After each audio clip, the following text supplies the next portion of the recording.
Hello students, अब आज हम क्लास 10th में एक्सरसाइज नंबर 1.2 पढ़ रहे हैं, रियल नंबर।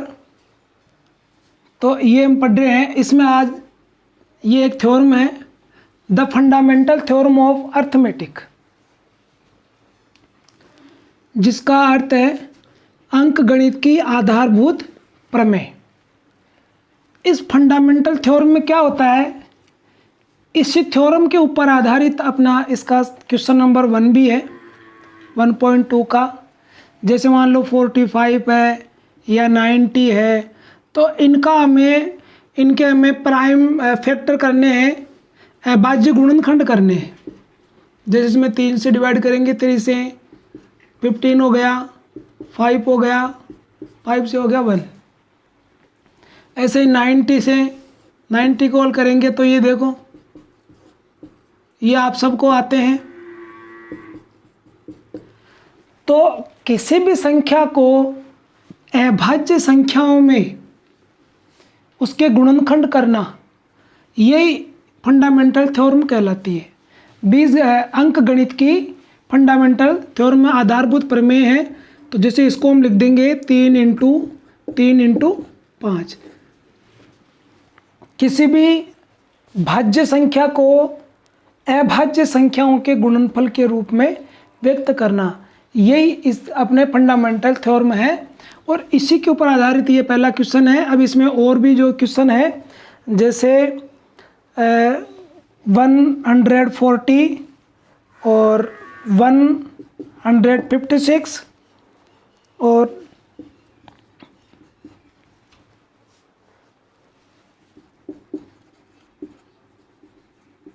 ये जो क्वेश्चन है ये मैंने लिख दिया। इसके अंदर इनके हमें यही करने, इसके गुणनखंड करने हैं, इनको अभाज्य संख्याओं के रूप में बांटना। ये पहला क्वेश्चन है, इसमें ये अलग अलग हो गए। इस पहले में पहला है, ये इसका सेकंड नंबर हो गया, ये इसका थर्ड नंबर हो गया, और ये इसका फोर्थ हो गया, और ये इसका फिफ्थ हो गया। तो ये इसमें 5 क्वेश्चन है, ये आपको हल करने हैं। जैसे ये है 5005, तो 5005 को क्या लिखेंगे, इसमें किसका डिवाइड करेंगे, इसमें 5 से कर देंगे। तो 5 से क्या हो जाएगा, 1001 आ गया। अब 1001 के अंदर, अब इसके अंदर डिवाइड और आगे नहीं होगा, तो इसको हम यूँ ही लिख देंगे। इसके अच्छा, इसके अंदर अभी और देखें तो इसमें 7 से डिवाइड हो जाएगा। 7 × 1 = 7, बच गए कितने 3, तो ये हो गया 30। तो 7 × 4 = 28, फिर बच गया इसमें 2, तो ये हो गया। अब इसके अंदर 11 से डिवाइड हो जाएगा, फिर इसको 11 से कर। तो इस प्रकार से इसके अंदर ये इसको हमने तोड़ दिया अभाज्य संख्याओं में, 5, 7, 11 और 11। तो यही अपनी अंकगणित के आधारभूत प्रमेय है, और ये इसके क्वेश्चन है। तो ये अब आप बाकी क्वेश्चन आपको हल करने हैं। इसके अंदर यहाँ मिस्टेक हो रही है, इसमें ये भाग 3 बार जाएगा, 7 × 21। अब इसके अंदर 11 का भाग देंगे, 11 एकम 11 से भाग इसमें देंगे, 11 एकम 11, 11 से भाग इसमें नहीं जाएगा। 1 मिनट रुको, इसमें 1001 में 7 का डिवाइड करेंगे तो 143 बार जाएगा। 143 में फिर 11 का देंगे 13 बार, फिर 13 से ये हो जाएगा। तो हम इसको आगे लिख देंगे यहाँ 5, 7, 11 और 13। अब क्वेश्चन नंबर 2 है, इसमें लिखा है कि HCF LCM ज्ञात करो, और संख्याओं का जांच करनी है हमें कि संख्याओं का गुणा बराबर HCF × LCM, ये हमें जांच करनी है। तो पहले देखो, हम इसका इनके वो गुणनखंड करेंगे, फैक्टर करेंगे। तो इसमें 2 से डिवाइड हो जाएगा, फिर इसमें 13 का होगा, इधर 91 के अंदर पहले इसमें 7 से कर देंगे, 7 एकम 7 और 7 × 21, और फिर इसमें 13 से हो जाएगा। अब जब H इसको लिखेंगे यहाँ 26 के बराबर क्या लिख देंगे, 2 × 13, और 91 का हो जाएगा 7 × 13। तो जब अब एक बात ध्यान रखनी है कि HCF कैसे ज्ञात करेंगे और LCM कैसे ज्ञात करेंगे। HCF में एक चीज़ ध्यान रखनी है कि जो कॉमन आएगा बस वो लिखना है, और LCM के अंदर पहले तो कॉमन आया जो लिख देंगे, फिर जो शेष संख्याएं बच गई वो सब लिख देंगे। तो ये हो गया 13 दूनी 26, और 26 को 7 से इंटू कर देंगे, 7 चिंग 42, 7 दूनी 14 और 4 18। तो ये तो हमने HCF LCM कर दिया। अब इसमें जो जांच बता रहे हैं, अब वो जांच करनी है हमें। तो जांच में क्या करनी है, इधर तो संख्याओं का गुणा, जांच संख्याओं का गुणा, और इधर HCF इंटू LCM, लेस है इंटू मैस है। तो संख्याएं तो हो गई 26 इंटू 91 हो गई इधर, और इधर ये HCF आ गया इसका 13, और LCM है इसका 182। इन दोनों को गुणा करने पर ये बराबर आ जाने चाहिए। तो गुणा करेंगे इसमें,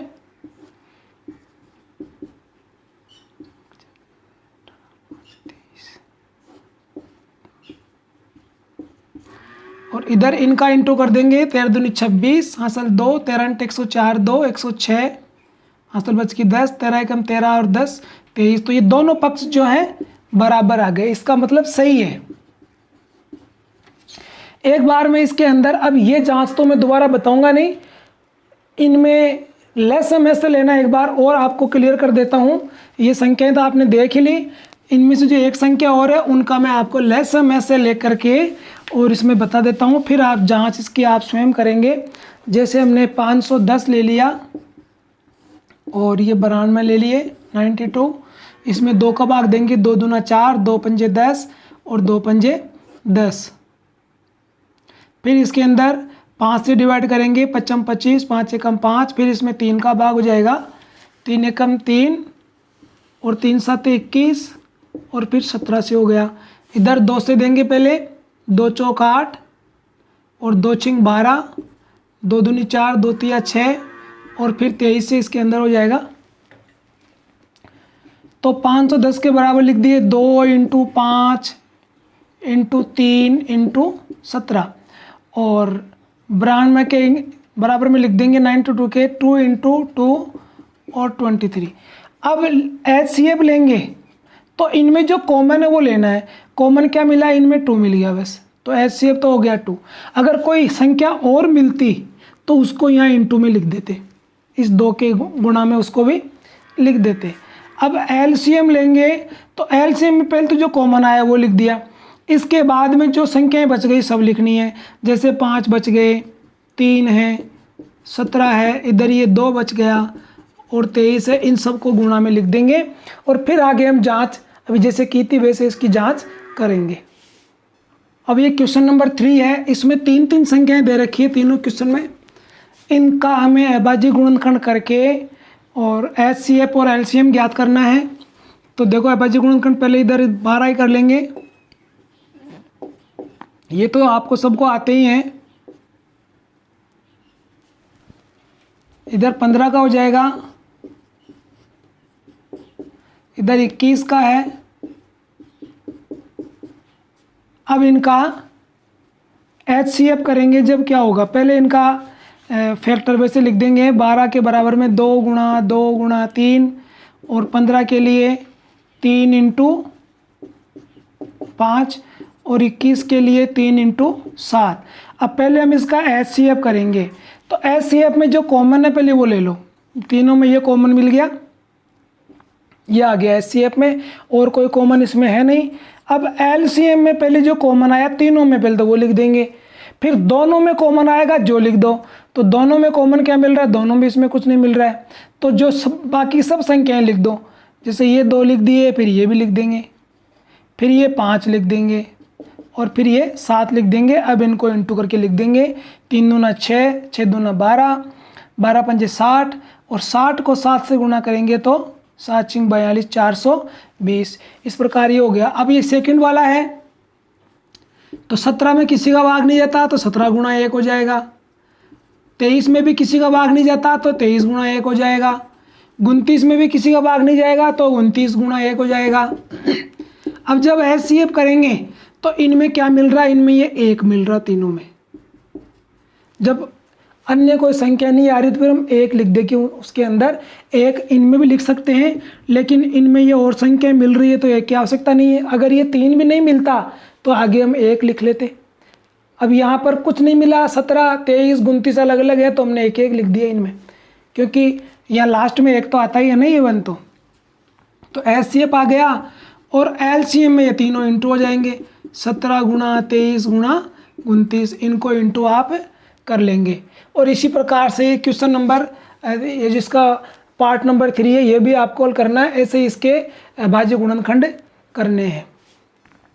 क्वेश्चन नंबर 4 है, इसमें 306 और 657 का एचसीएफ, ये ऐसे लिखने का मतलब है कि ये इसका एचसीएफ है 9, इन दोनों संख्याओं का एचसीएफ है 9 और इन दोनों संख्याओं का एलसीएम हमें ज्ञात करना है। अब हमने जो जांच करी थी उसमें क्या लिखा था, दोनों संख्याओं का गुणा,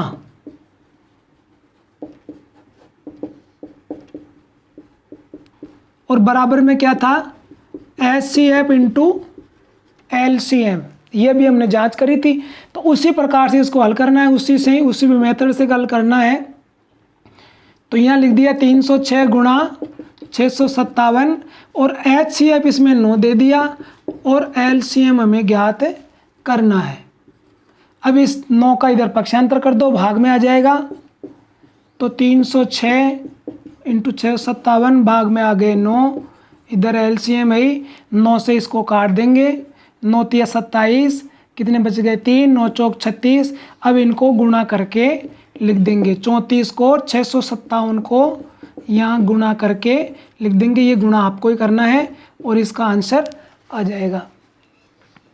क्वेश्चन नंबर 5 है, जांच करो कि किसी प्राकृत संख्या n के लिए 6 की घात n अंक 0 पर समाप्त हो सकती है। n का मतलब n की जगह हम प्राकृत संख्याएं लिखेंगे, जैसे मान लो 6 की घात 1, 6 की घात 2, 6 की घात 3, इस प्रकार इनको ऐसे लिख सकते हैं, ऐसे ही लिखेंगे। लेकिन हमको ये जांच करनी है कि क्या ये संख्या 0 पर समाप्त हो सकती है। तो हम इनके गुणनखंड करेंगे, तो 6 के गुणनखंड क्या हो गए, 2 गुणा 3, यहाँ घात 1 हो गई, इसमें क्या हो गया 2 गुणा 3, इस पे घात 2 हो गई, 2 गुणा 3, इस पे घात 3 हो गई। लेकिन हम इसमें देख रहे हैं कि ब्रैकेट के अंदर जो गुणनखंड है वो 2 इंटू 5 के रूप में होना चाहिए। 2 इंटू 5 के रूप में जो गुणनखंड होगा वही संख्या 0 पर समाप्त हो सकती है। तो इसमें लिखेंगे हम यहाँ 6 के गुणनखंड 2 इंटू 5 के रूप में नहीं है, अतः यह 0 पर समाप्त नहीं हो सकती। ये अपने 1.4 में है ये रूल, तो उसको यही काम में लिया जा रहा है। अगर गुणनखंड 2 इंटू 5 हो जाता है तो फिर ये 0 पे समाप्त हो जाएगी, और इनमें से अगर 2 नहीं आता या मान लो जैसे 5 नहीं आ रहा है, कोई भी एक अंक गायब है तो वो 0 पे समाप्त नहीं होगी। ये क्वेश्चन नंबर 6 है, व्याख्या कीजिए कि 7 इंटू 11 इंटू 13 प्लस 13, एक संख्या तो ये हो गई, एक संख्या इधर ये अलग है, ये भाज्य संख्या है क्यों है। पहले हम ये एक संख्या ले लेते हैं, 7 इंटू 11 इंटू 13 प्लस 13, तो हम इसमें कॉमन लेते हैं, तो कॉमन आ गए इसमें 13, तो यहाँ एक बच गया 7 इंटू 11 और प्लस 1। तो अब इसको क्या लिख देंगे, 11 7 77 प्लस 1, तो 13 इंटू 78। अब अपन 78 के इसमें गुणनखंड कर लेंगे वापस, क्या गुणनखंड हो जाएंगे, 2 से देंगे, 2 तिया 6, 2 नाम 18, फिर 3 से 3 एकम 3, 3 तिया 9, फिर 13 से हो जाएगा। तो ये 13 तो इंटू में था ही, इंटू 2 इंटू 3 और इंटू 13, तो मतलब ये संख्या अभाज्य गुणनखंडों के रूप में व्यक्त हो गई। और जो अभाज्य गुणनखंडों के रूप में व्यक्त होती है वो संख्या भाज्य संख्या होती है। अब ये संख्या ये ले लेते हैं इधर वाली, 7 इंटू 6 इंटू 5 इंटू 4 3 2 1 और प्लस 5, इनमें से भी 5 कॉमन आ जाएंगे। अब यहाँ बच गए 7 इंटू 6 इंटू 4, 5 तो कॉमन आए गए, 3 2, और इंटू 1 और प्लस 1। तो इसको क्या लिख देंगे, इनको इंटू करो, 2 2 3 6, 6 चौक 24, 24 को 42 से इंटू कर लेंगे, 24 चौक 96, 8 4 4 10, 9 और 1 10, 1008 हो गया। और प्लस 1 और है इसमें, तो ये हो गया 5 इंटू 1009। अब आगे हम इसमें इस 1009 के गुणनखंड भी नहीं करें तो भी इसमें ये 5 तो इसकी गुणा में है, मतलब ये गुणनखंडी है। तो यहाँ लिख देंगे, दोनों का आंसर साथ ही लिख रहा हूं, इन संख्याओं को हम अभाज्य गुणनखंडों के रूप में व्यक्त कर सकते हैं। अतः दी गई संख्याएं भाज्य है, ये इसका आंसर होगा। अब ये 7 नंबर क्वेश्चन है। किसी खेल के मैदान के चारों ओर वृत्ताकार पथ है। मैदान का एक चक्कर लगाने में सोनिया को 18 मिनट लगते हैं जबकि रवि को 12 मिनट लगते हैं। माना दोनों एक साथ एक ही स्थान से एक ही समय पर एक ही दिशा में चलना प्रारंभ करते हैं तो कितने समय बाद आकर उसी स्थान पर मिलेंगे। तो इसको हम, इसमें एक चीज़ छुपी हुई है, अगर ध्यान से पढ़ेंगे तो कम से कम, हालांकि इस चीज़ को लिखी नहीं जाएगी, बाकी इसमें छिपी हुई है, हमको इसकी परख करनी है कि कम से कम कितने समय बाद में वो वापस आकर उसी स्थान पर मिलेंगे। तो जब कम से कम का मैटर होता है तो हमें एलसीएम करना पड़ता है, और अधिक से अधिक का मैटर हो तो हमें एचसीएफ करना पड़ता है। तो हम 18 का और 12 का एलसीएम करेंगे, इसमें 2 से डिवाइड करेंगे तो ये 9 हो गया, और इधर इसमें 12 में कर लेंगे। अब इनको लिख देंगे, 18 के इक्वल में लिख दिया 2 इंटू 3 इंटू 3, और 12 में हो गया 2 इंटू 2 इंटू 3। अब हमें एलसीएम करना है, तो पहले तो जो इनमें कॉमन है वो लिख देंगे। तो जैसे ये 2 कॉमन है, पहले तो ये 2 आ जाएगा, फिर इनमें ये 3 कॉमन है, ये 3 भी आ जाएगा। अब जो नहीं मिल रहा है वो लिखना है जो कॉमन नहीं है, तो ये 3 कॉमन नहीं है और ये 2 कॉमन नहीं है। अब इनको इंटू कर दो, 2 3 6, 6 दूनी 12, 12 दूना 24, इसका इंटू दोबारा करो, 2 3 6, 6 3 18, 18 दूना 36, 36 मिनट होंगे इसमें।